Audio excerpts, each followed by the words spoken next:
ፐርሰናሊ እኔ ተለማመድኩት የእግዚአብሔር የጸሎት አመላለስ ሁኔታው ለኔ በግሌ በሶስት መንገዶች ነው።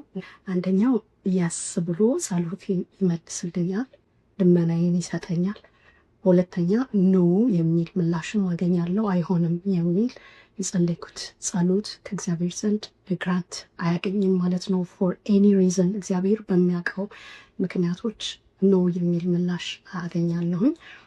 በሶስተኛ ቆይ የሚል ጊዜ ያስፈልገው ነገር ሲሆን በደንብ ስር ሰዶ መተከል ያለበት ህይወቴ ላይ ጉዳይ ሲኖር ያ የጸሎት መልሴ ዌይቲንግ ታይም ውስጥ ሲዝን ውስጥ ነው የሚገባውና ከሁሉም ትንሽ ከበድ የሚለው በጸሎት ውስጥ ያሉ ሂደቶች ውስጥ ትንሽ ከበድ የሚለው ይሄ ዌይቲንግ ታይም ነው።